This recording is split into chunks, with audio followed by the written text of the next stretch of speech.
करने का आदेश दिया, जिनमें बच्चों को पर लाठीचार्ज करवाई, जिसमें कील लगी हुई थी, आंसू गैस फेंकवाए जो एक्सपायरी डेट के थे, औरतों के कपड़े फाड़े, औरतों के शरीर का रौंदे का काम ये बीजेपी सरकार ने करवाया है। तो अमित शाह का इस्तीफा लेके ये बीजेपी जो स्टूडेंट है तभी दम में दम आएगी। लेकिन बीजेपी कह रही है कि इंक्वायरी की मांग कीजिए, इस्तीफे की कहां से बात? इंक्वायरी सर किससे करेंगे? सत्ता आपकी है, आप सुनते हैं, आपने आज तक कोई कॉन्फ्रेंस किया है जनता में बैठ के?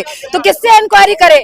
पुलिस आपने खरीद रखी है, मीडिया आपने खरीद रखी है, आपके जो सांसद है वो गाली देते हैं हम लोगों को, आप लोगों के मुंह से गंदी भद्दी गालियां आती है स्टूडेंट और किसानों के लिए। तो किससे सर हम लोग जाएं अपने हक की लड़ाई लड़ने के लिए? तो यही हमारे पास एकमात्र उपाय है कि हमें सड़क पे उतरना पड़ेगा, ताकि देश में क्या हो रहा है वो आपके मीडिया के द्वारा हर एक के घर में पता चले। खड़ी है आप लोग के लिए? बिल्कुल सर, कोई दिक्कत नहीं है सर। पिछली बार पुलिस की गाड़ियां खड़ी थी, लाठीचार्ज हुआ था, उसके बाद मैं दोबारा यहाँ पे हाजिर हुई हूँ। लेकिन कल जिस तरह से संसद में बीजेपी तो कह रही है माफी मांगनी चाहिए राहुल गांधी। क्यों माफी मांगेंगे सर? अगर विपक्ष पार्टी का या प्रोफेसर पढ़ा लिखा अगर हम लोग आ रहे हैं सड़क पर देश की जनता शिक्षा को बचाने के लिए, तो माफी किस चीज? अरे माफी तो तुम मांगो बीजेपी सरकार, जो आप भद्दी भद्दी गालियां स्टूडेंट को दे रहे हो, जिसके ऊपर लाठीचार्ज करने का आपने आदेश दिया, स्त्रियों के कपड़े फाड़ने का आदेश दिया, तो माफी आप मांगोगे। कोई राहुल गांधी माफी नहीं मांगेंगे और ना ही कोई विपक्ष पार्टी का या देश की जनता माफी बीजेपी सरकार से मांगेगी। गुमराह कर रहे हैं राहुल गांधी? नहीं कर रहे सर गुमराह। अगर शिक्षा को बढ़ावा देना और शिक्षा को बचाने के लिए गुमराह का नाम दिया जाता तो ठीक है, हम ऐसे ही गुमराह अच्छे हैं,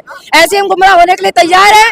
महिला की सुरक्षा के लिए अगर कोई आगे आता है उसको गुमराह का नाम दिया जाता तो हम ऐसे ही गुमराह अच्छे हैं। राहुल गांधी ने कल संसद में सीधे गृह मंत्री और प्रधानमंत्री पर सीधे आरोप लगाए बिल्कुल कि इनके आदेश के बिना गोली नहीं और ये बिल्कुल सर, ये बताइए वो क्या उनके ऊपर बोल रहे हैं? पूरी देश की जनता जानती है बीजेपी सरकार कैसी है। वो तो हमारी आवाज पहुंचाने का काम कर रहे हैं कि देश की जनता पार्लियामेंट नहीं जा सकती है, तो बड़े बड़े नेता ही देश की जनता की आवाज बढ़ावा देने के लिए पार्लियामेंट जाएंगे, और उन्होंने बहुत अच्छा काम किया है। बहुत बहुत धन्यवाद है राहुल गांधी के साथ अन्य जितने भी नेता इस चीज में प्रोटेस्ट को आगे बढ़ाने में हमारी मदद कर रहे हैं, क्योंकि बीजेपी सरकार ही गिराना अब एकमात्र हमारे पास उपाय है। किसी का इस्तीफा लेने के बाद भी दोबारा कोई ना कोई उन्हीं की सरकार का फिर ये चीजें आएंगी, फिर अभद्रता की जाएगी, फिर पुलिस दिल्ली पुलिस लाठीचार्ज करेगी।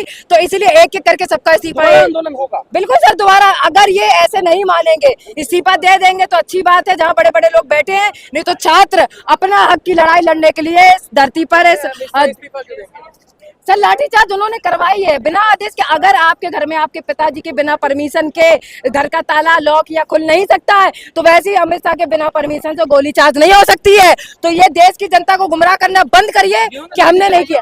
सस्पेंड से सर क्या होता है? जिनके बखे टूटे हैं, जिनका फ्रैक्चर हो गया है, जो गोली खाए है, मरने की हालत में है, तो सस्पेंशन से उनकी वो चीज वापस आ जाएगी। 12 साल जो आपने देश की जनता को पीछे किया है, तो सस्पेंड करने से वो 12 साल उनके वापस आ जाएंगे। नहीं, हमें गृह मंत्री का ही इस्तीफा चाहिए और अमित शाह का इस्तीफा मांगे बिना देश की जनता घर नहीं बैठेगी। राहुल गांधी ने जो आरोप लगाया कि हमें अमित शाह का रिजाइन चाहिए, हम लोग पहले से बोल रहे थे कि अमित शाह को निकलना चाहिए।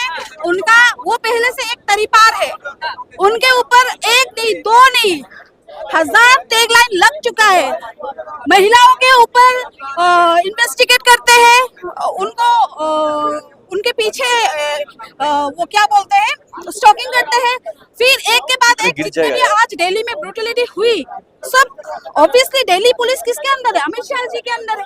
तो उन्होंने क्या, हर बार हमने मांग की, लेकिन वो इतने बेशरम है कि वो हमारे मांग सुनने को तैयार नहीं है। तो आज फिर हम यूथ कांग्रेस की तरफ से फिर से निकले हैं, ताकि वो बेशरम, जितने बेशरम हो वो आज थोड़ी शर्म करे। और वो आप अमित शाह जी का इस्तीफा लेने के लिए जो है इंडियन यूथ कांग्रेस के से जंतर मंतर की ओर आप बढ़ रहे हैं, क्या वाकई में देश के गृह मंत्री इस्तीफा देंगे आपके बातों को लेकर? देखिए बातों को लेकर के हमारे नहीं देंगे, लेकिन देश के गृह मंत्री को इस्तीफा तो देना पड़ेगा। और इस्तीफा अगर नहीं देंगे तो उनको तो जवाब देना पड़ेगा कि आखिर जो 20 तारीख को यहाँ पे बच्चों पे आंसू गैस के गोले, बायलेट्स गन, जिस तरीका से वाटर कैनन ये सब चलाया, तो किसने पुलिस वाले को आदेश दिया कि हाँ भाई इस तरीका से करो इन पे? AK-47 तक चल चुका है, हमारे देश में चल क्या रहा? अरे तो कार्रवाई भी तो हो रही है। बिहार में हमने देखा AK-47 चलते हुए, लेकिन उस सिपाही को हटा दिया गया।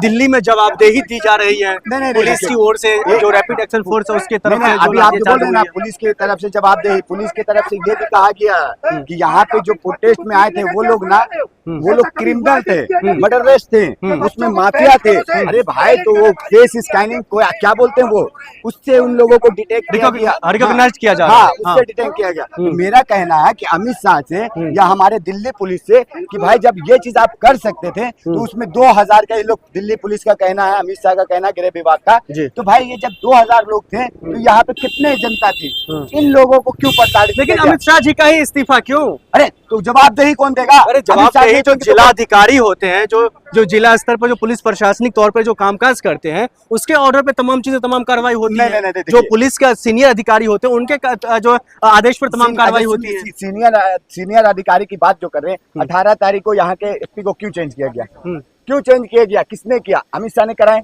अमित शाह ने किए ना। तो उसका बोलिए, अमित शाह को जब तक ये चेंज नहीं कर सकते थे, एसपी डीएसपी जो भी है, तो उन लोगों को चेंज नहीं किया, अमित शाह करवाए नहीं, तो ऐसा कैसे हुआ? अमित शाह करवाए तो अमित शाह को जवाब तो देना पड़ेगा। आखिर में ये बताइए, अगर इस्तीफा नहीं देते अमित शाह जी, राहुल गांधी जी जिस तरीके से कह रहे हैं, वो डर रहे हैं, थरथरा रहे हैं, तो फिर इसका समाधान और निष्कर्ष क्या है? देखिए, इसका समाधान निष्कर्ष यही है कि देखिए, जिस तरीका से अभी तक जितने भी बच्चे लोगों जेल में गए डाले हैं, हाथ पैर टूटा उन लोगों का, जिस तरीका से जितना कुछ भी हुआ, तो इसी तरीका से अभी सड़कों पे हम लोग चलते रहेंगे और इसी तरीका से करेंगे, प्रोटेस्ट करते रहेंगे। अमित शाह को इस्तीफा